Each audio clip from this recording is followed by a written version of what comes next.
Shalom. Kita bersyukur hari ini kita masih bisa belajar bersama kebenaran firman Tuhan. Saudaraku yang dikasihi Tuhan,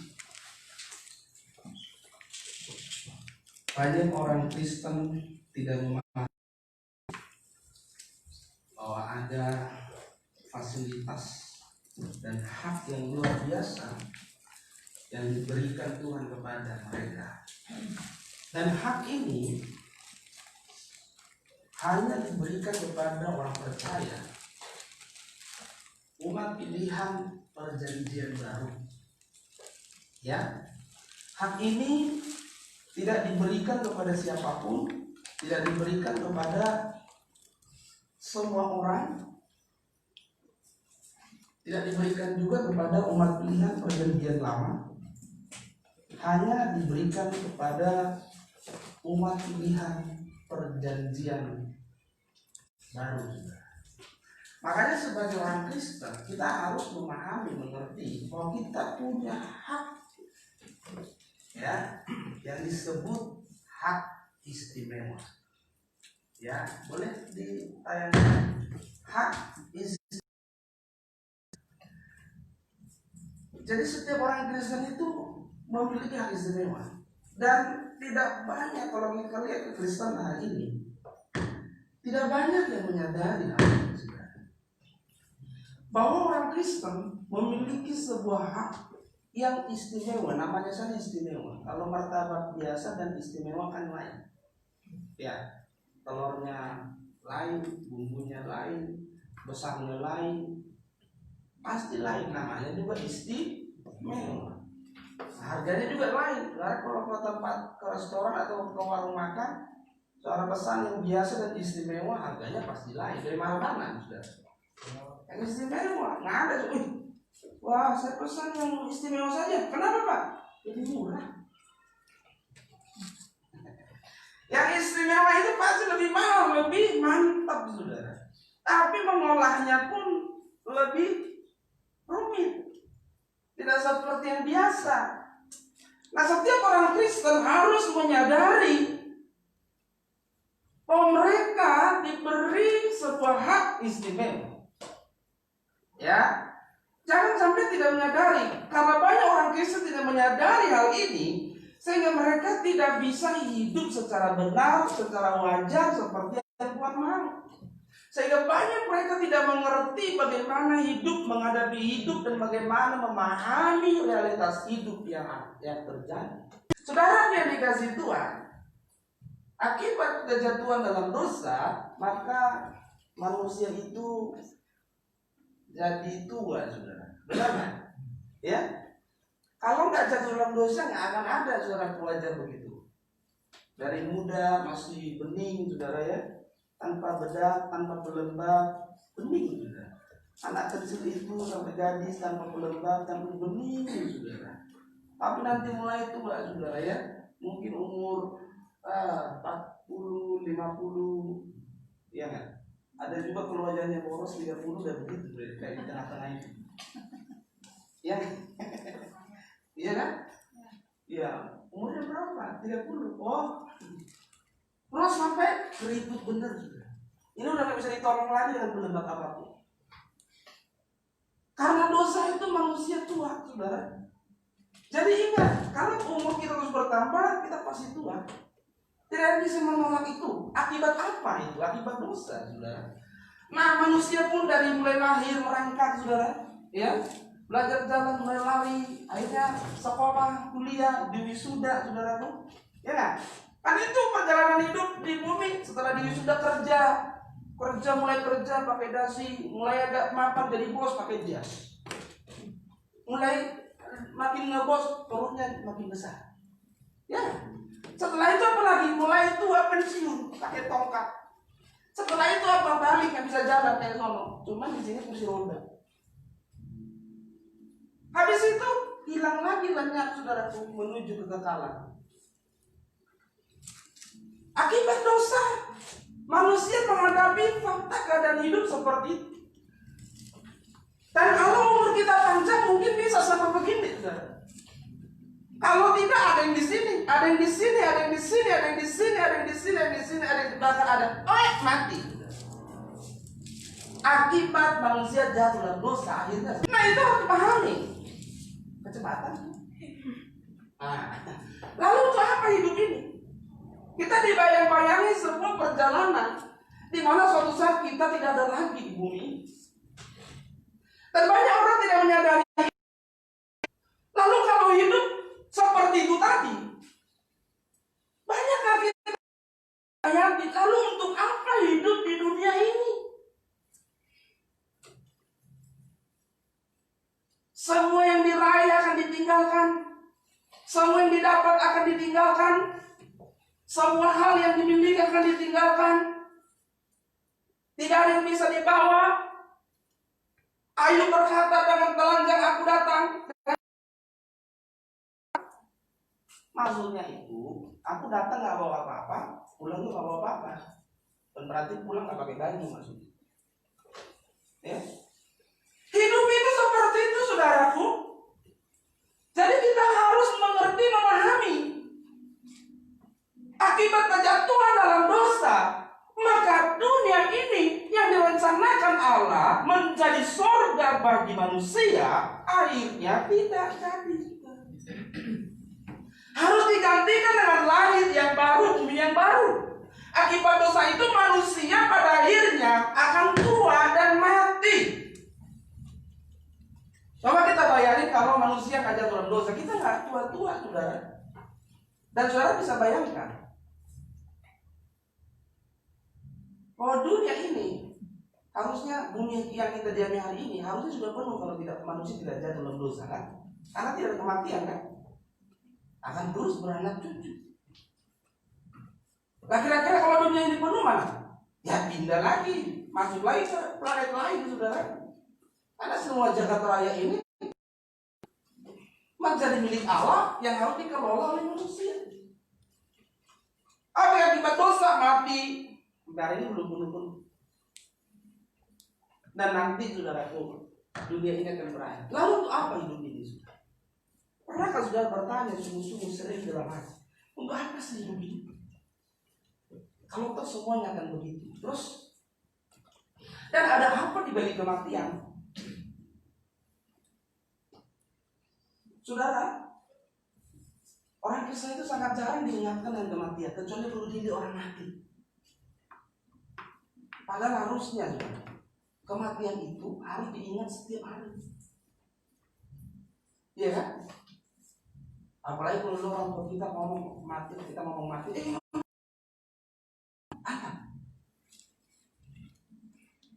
mati, bener.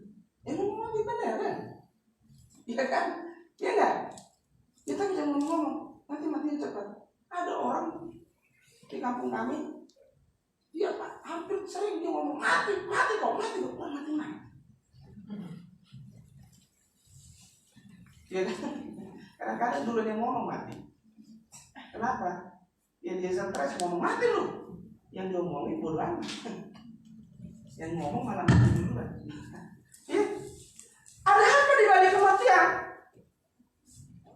Coba pernah nggak menghayati serius secara mendalam ada apa di balik kematian?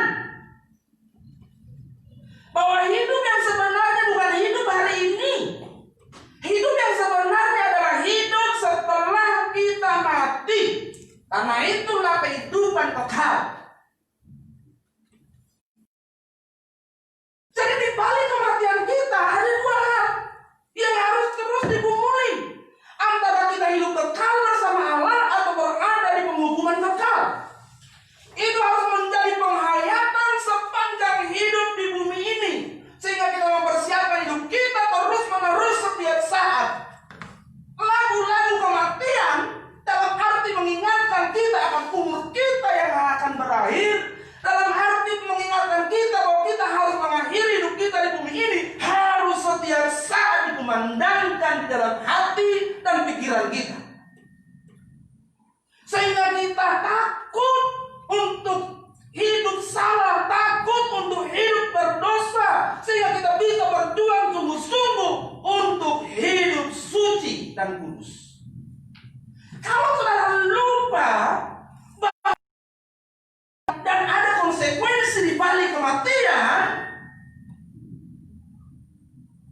Saya yakin saudara tidak akan mempersiapkannya dengan tulus. Kematian dan akhir hidup kita di bumi sesuatu yang pasti dan tidak bisa ditawar-tawar. Itu adalah sesuatu yang pasti. Tapi hari ini banyak orang, termasuk orang Kristen, justru mempersiapkan diri, lebih serius mempersiapkan diri untuk hal-hal yang belum pasti.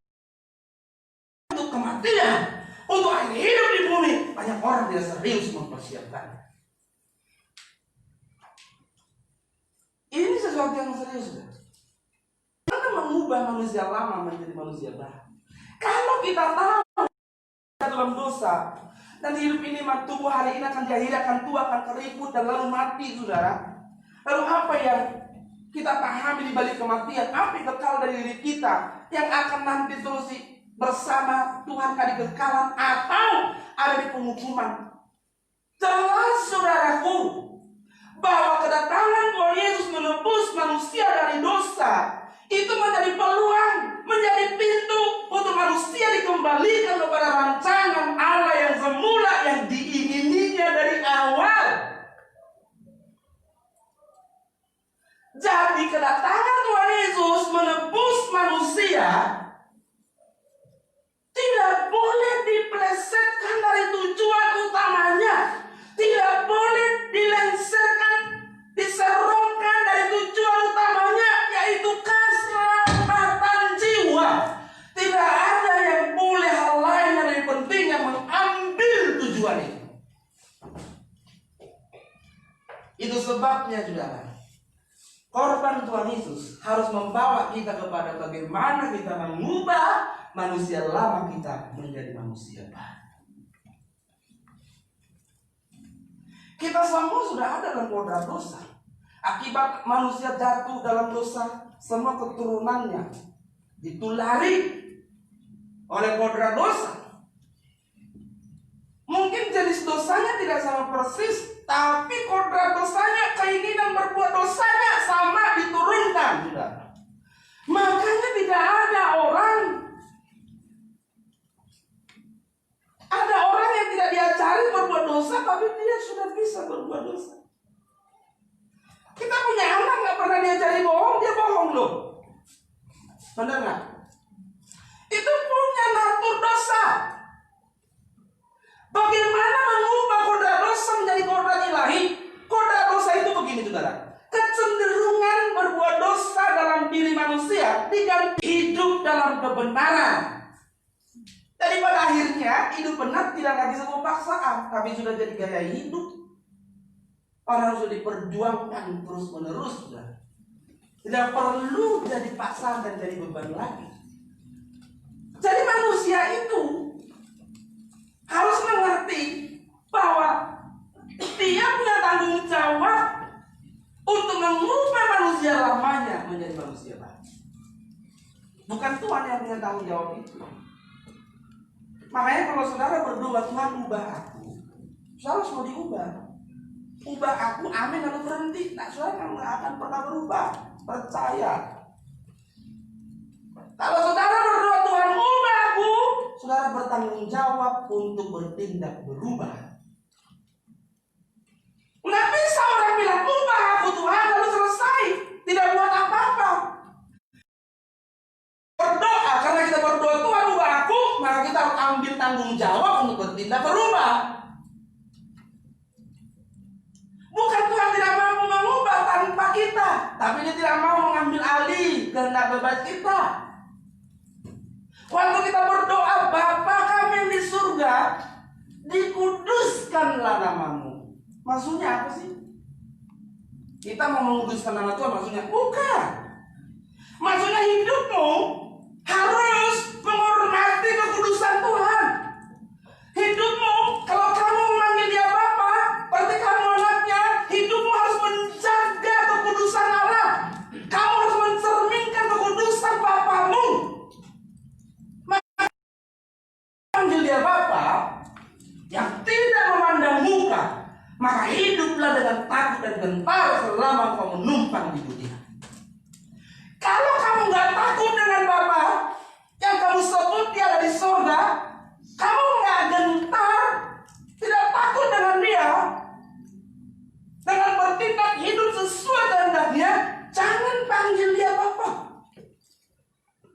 Firman Tuhan berkata, kalau kamu hiduplah dengan takut dan gentar. Amin. Jadi waktu kita berdoa, Bapa kami yang di surga, maksudnya apa sih? Kamu tahu Bapamu ada di surga. Yang di surga itu Bapak siapa? Allah. Loh, itu Bapak berarti saya anaknya. Kalau saya anak Allah, saya nggak bisa hidup sembarangan. Jadi doa itu mengandung makna supaya kita hidup dengan pola yang diajarkan oleh kerajaan Allah. Dikuduskanlah namamu, datanglah kerajaan. Datanglah kerajaan siapa? Tiba-tiba Tuhan datangkan, nggak begitu maksudnya. Tuhan bisa datangkan kerajaan tanpa kita juga. Datanglah kerajaan maksudnya kita harus bertindak menghadirkan yang melalui hidup kita. Amin. Dan seterusnya. Maka doa Bapa kami itu adalah pola kehidupan orang percaya yang benar. Tuhan yang memberi anugerah, maka manusia harus belajar hidup. Maka semenjak pengajian Yesus melakukan bagiannya, maka kita pun diberitahu bagian. Hiduplah kudus, kenakanlah kekudusan Allah, berjuang untuk hidup benar, matikanlah keinginan daging dalam dirimu. Benar nggak? Siapa yang suruh mematikan? Kita apa Tuhan?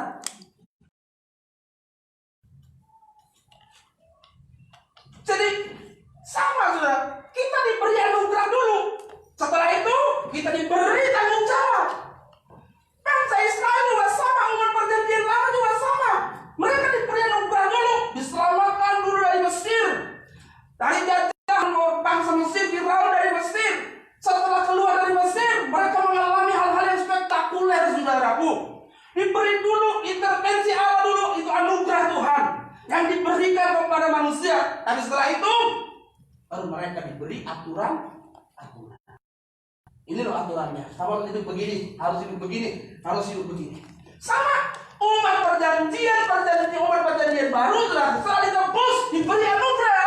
Setelah itu maka kita diberi tugas tanggung jawab untuk hidup sesuai dengan keinginan kehendak Sang Pemberi anugerah.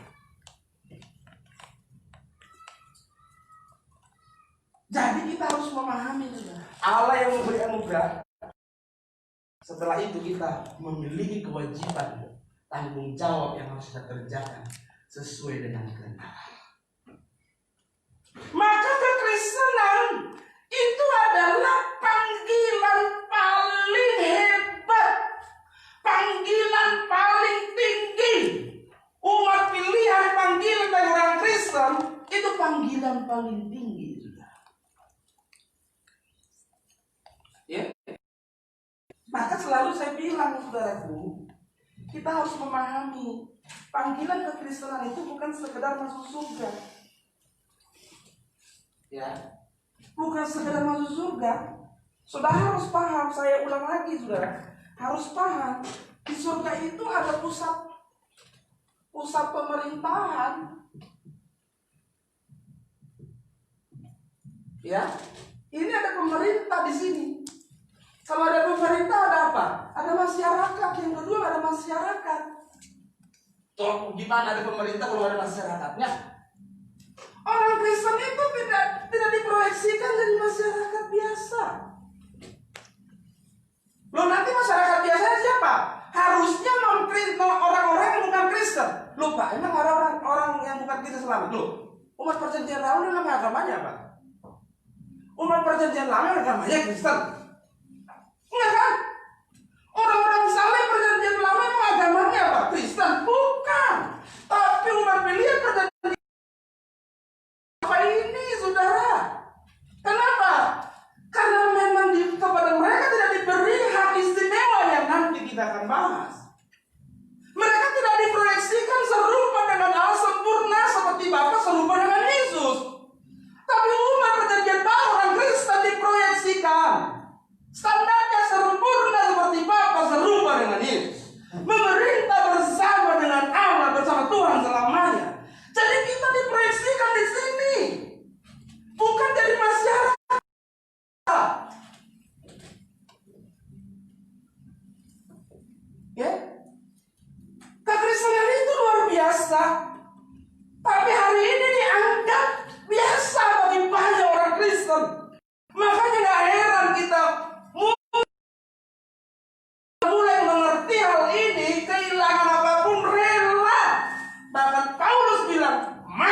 bagiku keuntungan. Wah, kenapa? Kalau mati dalam kehendak Allah, cepat-cepat aku ke sana. Coba. Hari ini ya, banyak nggak orang Kristen berani bilang begitu? Oh, sakit aja udah jantungan. Orang Kristen sejati harus ada di titik seperti Paulus yang berkata, bagiku hidup adalah Kristus, mati keuntungan. Kematian tidak menakutkan bagiku, kematian justru membahagiakan bagiku. Tapi orang yang berani berkata itu, dia sudah tahu hidupnya berkenan kepada Allah. Maka Paulus bilang, ikuti teladanku. Wah, jangan bisa seperti ini. Jangan sudah pikir nanti orang di surga di Yerusalem baru semua. Enggak, saudara, Yerusalem baru itu ibu kotanya. Iya kan? Surga itu kan sama ini. Sama ini itu apa sih? Jagat raya. Jagat raya itu apa? Ya ini semua itu surga nanti. Jadi kalau pikir surga itu Yerusalem Pak, itu pusatnya. Hari ini Indonesia ibu kotanya Pak. Jakarta, seperti itulah. Mungkin Jakarta itulah pusatnya. Israel itu ibu kotanya Pak. Yerusalem, ya kan itu kan yang kalau persoalan hari-hari ini itu saudaraku, jadi jagat raya saudara. Masyarakat di mana sih taruh urusan Tuhan? Tapi jagat raya ini saudaraku, itu surga. Dulu kita tahu surga itu apa Pak? Yerusalem. Yerusalem itu pusatnya. Jadi harus ngerti saudara, orang Kristen itu luar biasa. Jangan hidup dengan wajar. Makanya sebenarnya Yesus datang memperkenalkan kehidupan tidak wajar sama seperti kewajaran orang dunia. Makanya orang Kristen tidak boleh punya keinginan yang sembarangan. Bagaimana orang dunia punya keinginan walaupun kelihatannya baik, orang Kristen tidak boleh punya keinginan yang sama wajar seperti kewajaran orang dunia. Karena kamu berbeda dari mereka. Dan kalau orang dunia pengen ini, pengen itu, kelihatannya salah, kita nggak boleh seperti itu. Kebahagiaan kita pun tidak boleh dunia ini. Kebahagiaan umat pilihan pun tidak boleh dunia ini. Kenapa? Harta kita pun kita tidak boleh anggap yang ada di dunia ini. Karena harta orang percaya dari surga. Jadi kalau rumahmu hari ini nggak ada kolam renangnya, tidak apa-apa. Nanti di surga bikin kolam renang yang besar. Amin. Kalau hari ini kau nggak punya rumah, nggak punya pekarangan, bisa duduk ngopi-ngopi di meja, angin sepoi-sepoi bertiup. Jangan sedih. Tidak apa-apa. Nanti kau di surga menikmatinya. Orang-orang angin sepoi-sepoi, yang ada angin debu. Orang-orang minum kopi menikmati. Kalau udah akhir bulan udah deg-degan, bayar kontrakan. Apa-apa. Jangan sedih Pak, jangan sedih, bukan hal seperti itu. Yang penting hidupmu benar. Yang penting hidupmu benar. Catat itu.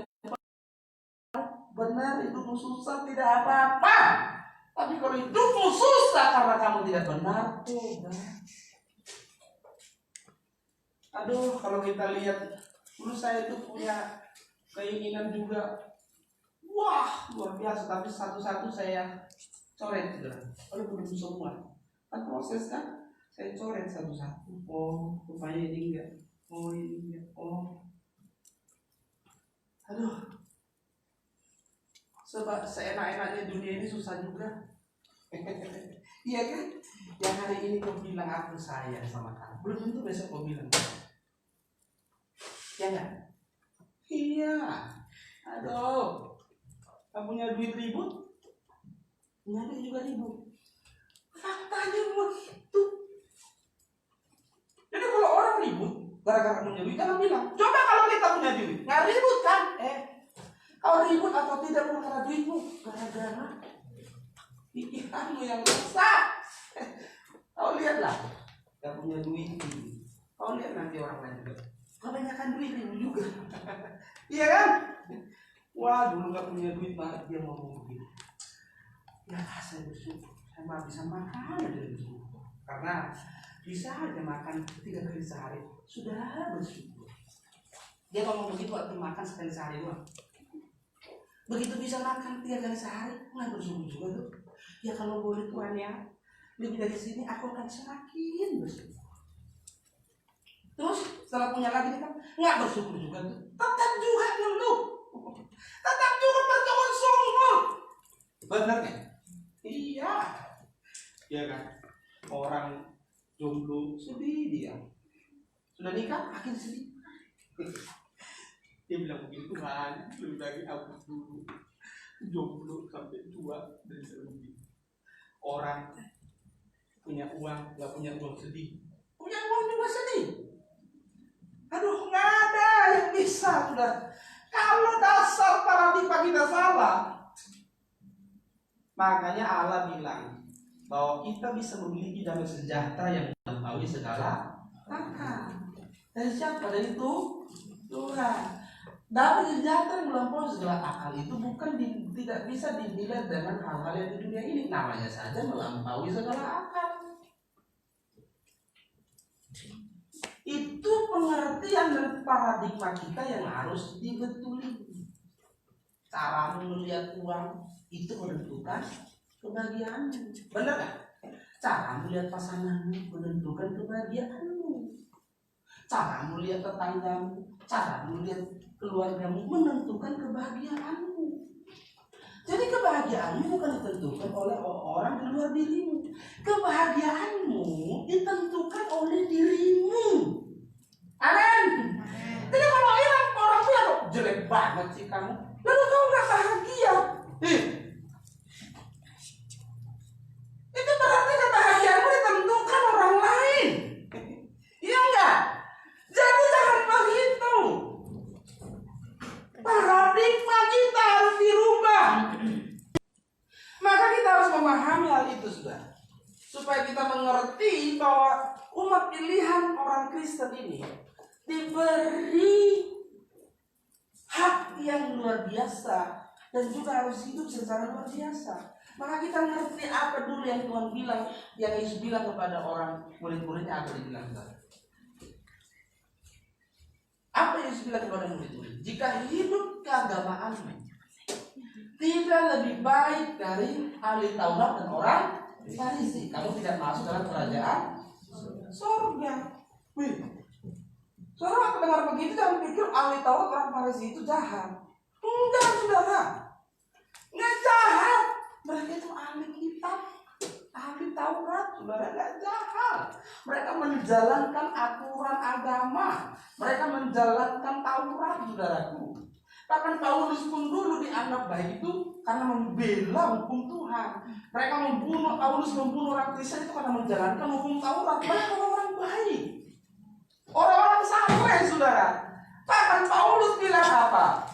Dalam hal melakukan hukum Taurat, aku tidak bercacat.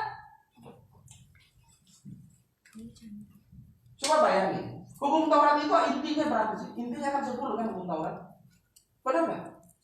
Baca 10 itu.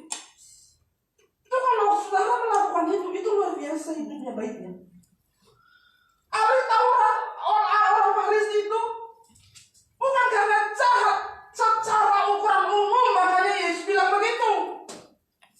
Tapi kalau kau mengikut aku, kau harus di atas mereka. Kualitas hidupmu, hidup keagamaanmu dikayosune. Dikayosune maksudnya itu apa? Hidup secara luar biasa dalam kelakuan. Kelakuan yang luar biasa. Nah, kalau dulu ahli Taurat orang Farisi itu adalah ahli-ahli ulama pada saat itu di Israel. Kalau hari ini Yesus sudah bilang begini, hidup kelakuanmu, karaktermu harus melebihi para ulama-ulama sekalipun. Apa sudah pikir itu gampang? Enggak gampang. Panggilan kekristenan itu. Makanya gak heran kalau mereka akan ada di sini kalau berhasil memerintah bersama Tuhan Yesus. Yesus disebut yang sulung, mereka saudara-saudaranya. Menjadi saudara Yesus itu bukan memiliki agama Kristen, tetapi memiliki kehidupan karakter yang dia miliki. Itulah saudaranya. Yesus yang sulung, orang itu saudaranya. Jadi hak istimewa diberi bagi kita. Jadi ini urusan kita. Yohanes 1:12 berkata begini. Yohanes 1:12, saudaraku, dikatakan begini. Tetapi semua orang yang menerimanya diberinya kuasa supaya menjadi anak-anak Allah, yaitu mereka yang percaya dalam namanya. Perhatikan saudara, selama ini banyak orang salah memahami kata kuasa itu. Kuasa itu dikira kuasa yang kebanyakan didemonstrasikan hari ini, bukan. Kuasa di situ dalam bahasa aslinya, dalam bahasa Yunani adalah exousia. Exousia dalam bahasa yang artinya hak istimewa. Jadi saudaraku, tetapi semua orang yang menerimanya, umat pilihan. Hari ini mereka disebut orang Kristen, menerimanya, diberinya kuasa, diberi hak istimewa. Diberi hak istimewa supaya menjadi anak-anak Allah. Perhatikan saudaraku, diberi hak istimewa supaya. Jadi hak itu diberi untuk apa? Supaya mereka menjadi anak Allah. Diberi hak supaya, berarti belum jadi anak Allah yang sah. Masih anak Allah, masih anak Allah yang belum sah. Notos, belum huios. Belum jadi anak Allah yang sah. Diberi hak istimewa supaya mereka menjadi anak Allah. Kalau supaya sudah belum?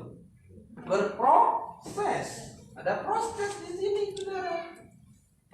Dan karena diberi hak ini, nantinya akan seperti ini. Ini harus dipahami. Yang pertama apa? Salib. Jadi penebusan salib, penebusan Yesus bagi orang Kristen dan bagi semua orang yang non-Kristen itu lain. Penebusan ini bagi orang percaya, bagi umat pilihan, targetnya adalah supaya kita seperti Yesus. Kalau bagi yang lain, penebusan itu bagi orang-orang saleh hanya supaya masuk LB3, langit baru, bumi baru. Jadi penebusan bagi salib Tuhan Yesus, bagi umat pilihan, itu tidak boleh dianggap sama dengan ini. Tetapi kehidupan yang serupa dengan Yesus itu proyeksi salib diadakan, penebusan korban Tuhan Yesus diadakan supaya kita dikembalikan kepada gambaran rupa Allah, kepada rancangan yang semula.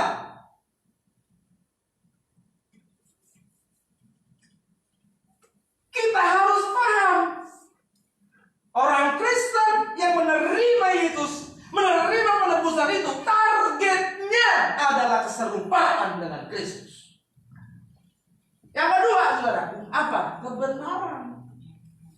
Ya, kebenaran. Saudara, tidak semua orang diberi itu. Kalau orang bukan orang umat percaya, umat pilihan, perjanjian baru, orang Kristen punya Injil dan punya itu enggak. Makanya Roma 1 Roma 1 ayat 16 bilang apa? Sebab aku mempunyai keyakinan yang kokoh dalam Injil, karena Injil adalah kekuatan Allah yang menyelamatkan setiap orang percaya. Pertama-tama orang Yahudi, tetapi juga orang Yunani. Nah, keselamatan orang percaya di situ harus kita pahami itu adalah sempurna seperti Bapa. Bukan sekedar masuk surga. Bisa dipahami nggak Bapak Ibu? Keselamatan yang dimaksud di situ adalah itu. Keselamatan umat kita. Ya. Jadi Injil itu diberi adalah kekuatan Allah untuk menyelamatkan setiap orang yang percaya. Roma 10:17 dikatakan jadi iman timbul dari pendengaran dan pendengaran oleh firman Kristus. Maksudnya apa sih? Apakah lalu dengar pasti timbul iman? Gitu? Enggak. Firman yang didengar oleh pendengaran akan firman Kristus, rema, firman yang dihidupi, firman yang dilakukan, itu akan menambah dan membawa imanmu bertumbuh. Firman yang hanya sekadar didengar, tidak dihidupi, itu tidak membuat iman bertumbuh. Berapa lama orang Kristen tidak cakap menghadapi persoalan, tidak cakap menghadapi masalah, bukan karena kurang dengar, tapi karena tidak melakukan firman. Itu sebabnya, saudara, Alkitab perjanjian lama dan perjanjian baru itu kebenaran. Tapi hati-hati Bapak Ibu, puncak kebenaran adalah PB, perjanjian baru. Semua isi kitab perjanjian lama harus dikonfirmasi oleh perjanjian baru. Kenapa saudaraku? Karena firman Tuhan berkata dalam Galatia 3:24-25, jadi hukum Taurat adalah penuntun bagi kita sampai Kristus datang. Amin. Sampai Kristus datang, hukum Taurat itu penuntun. Dalam bahasa aslinya sebenarnya disebut pengasuh. Nah, pernah lihat babysitter? Atau masih butuh diasuh, tapi setelah dia dewasa masih terus digendong. Dilepas, sudah selesai, nggak bisa pun jalan, nggak perlu digendong. Jadi hukum Taurat itu penuntun, pengasuh sampai kepada Kristus. Ketika Kristus sudah datang, kau tidak perlu diasuh itu lagi, karena Kristus adalah kepenuhannya. Jadi semua kitab dalam perjanjian lama tidak boleh melenceng dari esensi Injil. Tidak boleh meleset dari situ. Itu sebabnya semua isi kitab perjanjian harus mengarah ke perjanjian baru dan tidak boleh keluar dari esensi Injil. Injil perjanjian baru adalah kepenuhan dari hukum Taurat. Itu sebabnya dalam Ibrani 10:1 dikatakan di dalam hukum Taurat hanya terdapat bayangan saja dari keselamatan yang akan datang dan bukan hakikat dari keselamatan itu sendiri. Karena itu dengan korban yang sama yang setiap tahun terus dipersembahkan, hukum Taurat tidak mungkin menyempurnakan mereka yang datang mengambil bagian di dalam. Taurat tidak bisa menyempurnakan. Sementara umat perjanjian baru Yesus berkata, kamu sempurna seperti Bapa, serupa seperti Yesus. Gimana kehidupan ini bisa kamu alami? Kamu harus masuk kepada hukum yang ada di dalam Yesus. Taurat penuntun. Kalau kita belajar mulai dari kitab Kejadian, saudara, kita bisa belajar banyak hal. Bagaimana gambaran keselamatan yang direncanakan oleh Tuhan Yesus yang nantinya digenapi di perjanjian baru. Jadi itu sebabnya, saudaraku, kita harus sungguh-sungguh memahami. Karena Paulus pun pernah berkata bahwa ada Injil yang lain. Hati-hati, saudaraku. Injil yang lain itu bukan berarti namanya beda, namanya tetap Yesus, tapi isinya lain, ya kan? Kalau contohnya Yesus itu yang benar itu menurut Paulus begini, ya. Lalu ada orang mengajarkannya begini, lalu ada orang lagi mengajarkannya begini, Lalu ada orang lagi mengajarkannya begini. Lalu ada orang mengajarkannya lagi begini. Semua juga menunggu Yesus sudah. Tapi Paulus bilang, kalau ada yang memberitakan Injil yang lain dari yang kami beritakan, sekalipun itu malaikat dari surga, harus hati-hati. Injil yang benar tidak boleh keluar dari keselamatan jiwa. Jadi semua Alkitab ini tidak boleh keluar dari esensi. Kalau keluar dari sini sudah aku, itu pasti meleset. Keselamatan jiwa. Jadi kalau ada yang lain Pak, itu pernak-pernik yang bukan tujuannya. Apakah kita pikir tujuan Allah hanya memperkenalkan Laut Kolson yang dibelah melalui tangan Musa? Nah, tujuan itu mereka sampai ke Kanaan. Bukan Laut Kolson yang terbelah. Tidak. Makanya orang Kristen tidak boleh memiliki kekaguman kepada hal-hal yang tidak perlu dikagumi. Perubahan karakter kita, perubahan paradigma kita, itu hal yang luar biasa di pemandangan Allah. Amin. Ya, hal-hal lain kalau dia Allah, jangan kalau konsum terbelah, diangkat lautnya bisa juga. Bagi Allah itu nggak luar biasa. Bagi Allah itu luar biasa gini. Saat dia tidak mencampuri kebebasan, tapi kamu memilih mencintai dia, itu luar biasa. Kamu bisa mengasihi Allah tanpa intervensi, itu luar biasa. Luar biasa, saudara. Ya, dan itulah tujuan Allah, keselamatan jiwa. Jiwamu itu yang harus dirubah, jiwa kita yang dirubah. Baru apa, saudara? Roh Kudus. Jadi kalau ini bentuknya begini, yang benar ini pasti meleset. Walaupun semuanya memakai atas namanya. Ya, kalau ada orang mengajarkan Injil yang lain, Yesus yang lain, apakah dia pakai jadi nama yang lain? Tidak. Nama yang sama, kitab yang sama, saudara. Kalau tidak, kalau tiba-tiba dia ambil kitab yang lain, sudah jelas-jelas kitab yang sama, firman Tuhan yang sama, ayat yang sama, kitab yang sama, tapi esensinya meleset. Itu yang Paulus bilang, jangan dengar untuk sekalipun malaikat yang menyampaikan. Roh Kudus ini yang dimiliki orang Kristen. Yohanes 16:13 dikatakan apa? Bahwa dia akan menuntun kepada seluruh kebenaran. Jadi fungsi Roh Kudus apa? Tujuan utamanya menuntun orang percaya hidup dalam seluruh kebenaran. Hidup dalam seluruh kebenaran apa itu? Perubahan hidup. Jadi Roh Kudus itu tujuannya supaya kita hidup dituntun kepada seluruh kebenaran. Tujuan utamanya itu. Jangan terkecoh dengan hal-hal lain. Kalau orang tidak dituntun ke situ, belum tentu itu Roh Kudus. Kalau orang dipenuhi Roh Kudus katanya, dilawan Roh Kudus katanya setiap hari, setiap saat, tapi hidupnya nggak nyampe ke sini, saya sendiri meragukan itu. Tuntunan Roh Kudus, dipenuhi Roh Kudus akan berdampak pada hidup dan dia hidupnya akan memiliki buah-buah Roh Kudus. Itulah tanda orang dipenuhi dan dituntun Roh Kudus.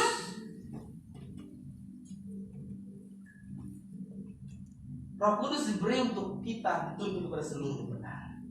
Perubahan karakter, perubahan hidup dari berkodrat dosa menjadi berkodrat ilahi. Maka Tuhan harus mengajarkan seluruh kebenaran. Baik yang tidak kita sukai, baik yang kita sukai harus diajarkan. Itu sebabnya kita dianggap anak, kita dihajar, kita dididik dalam kebenaran. Jadi gampang Bapak Ibu. Kalau mau lihat orang yang dipenuhi dan dituntun Roh Kudus, Gampang lihat. Lihatlah caranya. Amin. Lihat caranya. Karena dari buahnya lah pohon tiga. Amin. Gak mungkin loh orang dipimpin Roh Kudus itu, dituntun Roh Kudus, lalu melukai, menjahati, membunuh. Ya enggak? Gak mungkin itu dipimpin Roh Kudus. Ya. Tidak mungkin. Orang yang dipimpin Roh Kudus itu ada buahnya. Dia membawa damai. Ya. Dia membawa damai. Dia menguasai diri. Penguasaan diri. Kasih. Ya. Ya. Apalagi saudara? Hidup kita berubah. Kapan berubahnya? Semakin hari. Nggak tiba-tiba berubah. Tapi ada pertumbuhan. Grafiknya itu naik dulu. Seperti grafik corona. Jangan cuma corona yang naik. Hidup kita turun. Corona saja naik. Hidup kita tuh makin hari makin baik. Saya nggak bilang, Pak, kamu sudah harus sempurna hari ini. Tapi harus ada pertumbuhan, Pak.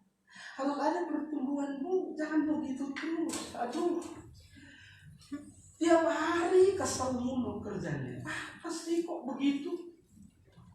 Lihat orang yang sama, itu aja nggak lulus tiap hari. Coba dilihat orang yang sama itu. Terus sumber masalah lagi. Kok nggak berubah? Coba kita pikir. Istri lihat suami kesel mulu sejak kenal. Sampai tua, suami lihat istri kesel mulu. Padahal tiap hari dilihat wataknya juga begitu. Kok nggak ada yang berubah? Aduh. Ya udahlah. Kalau suamimu ngomongnya kasar, mungkin dulu berapa lama kamu salah meresponnya. Udah sekarang responnya dengan benar. Amin. Udah. Ya mau begitulah mungkin. Ini perjuanganku. Oh itu juga pilihan. Suamimu itu dari siapa? Dari Tuhan apa kau pilih? Allah. Ini dari Tuhan. Kau yang pilih, makanya kau tanggung jawab. Amin. Ya, ayahnya kan. Saya yang pilih istri saya tanggung jawab. Istri saya pilih saya, dia tanggung jawab dengan semua yang ada pada saya. Sama. Kalau pura-pura rohani bilang, ini kan dari Tuhan yang memilihnya. Kau yang pilih. Kalau Tuhan yang pilih, Tuhan yang tanggung jawab. Buktinya kau itu tanggung jawab. Benar nggak? Iya. Tanggung jawab. Jangan saudara, inilah istri yang pilih. Jangan cuma perlu ucap janji pernikahan. Baik sakit, baik susah, baik senang, baik kaya, baik miskin. Aku akan menerimamu dalam segala keadaan. Tidak punya uang, banyak uang, ku menerima. Sebenarnya pada saat itu malaikat sedikitkan. Kenapa? Malaikat di samping tanya, kenapa katamu begitu? Kita lihat aja nanti. Iya kan? Iya. Baru berjuang saudara. Bahkan tidak sedikit, banyak yang cerai kan? Lalu yang cerai itu apakah dari Tuhan? Enggak. Kita saudara, ya belajar saudaraku. Kita berubah, ada Roh Kudus yang menuntut. Ya udah deh, aku udah pilih. Memang walaupun saya salah pilih dulu, sekarang aku berjuang. Amin. Jangan salah sih. Waduh, salah sih. Oh, besar banget aku salah sama. Waduh, kamu yang salah. Jangan begitu. Memang kalau aku itu sudah salah pilih, aku akan berjuang besar. Ini pilihan. Amin. Jangan sesali. Udah cukup. Memang dulu aku salah, tapi ke depan aku nggak mau salah lagi. Amin.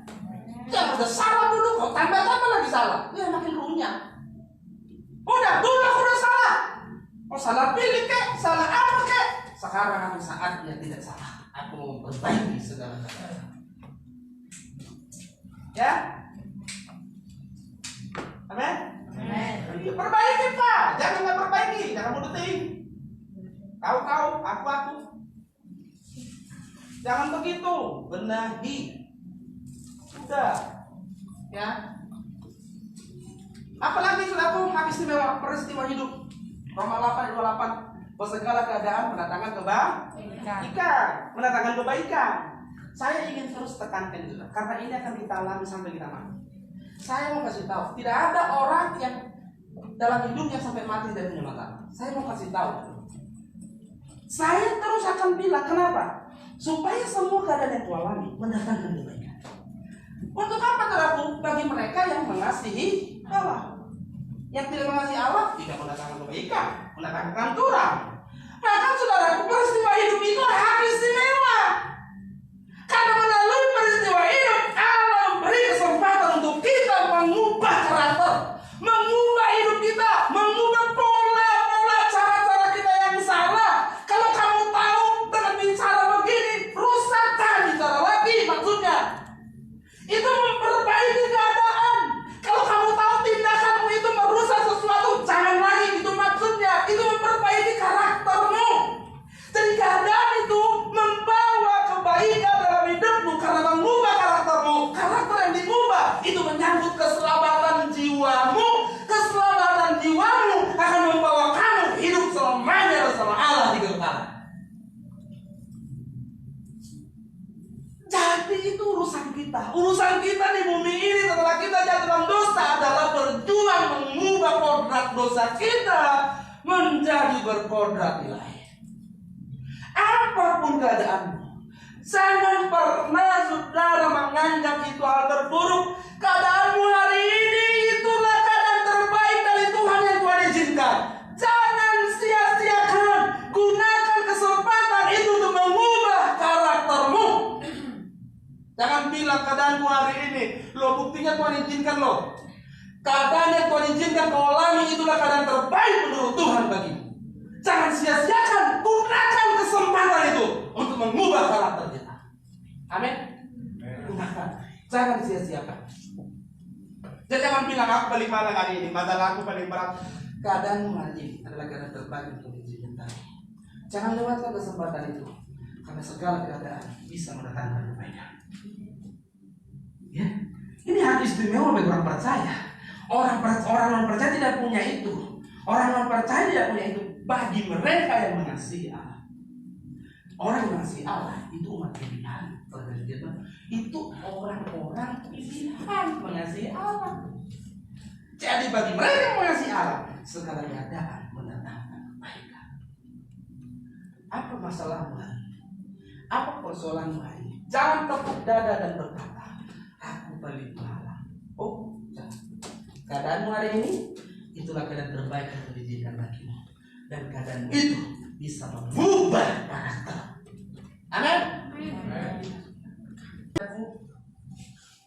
Hidup di dunia ini hanya sementara. Singkat lagi. Nggak lama kan?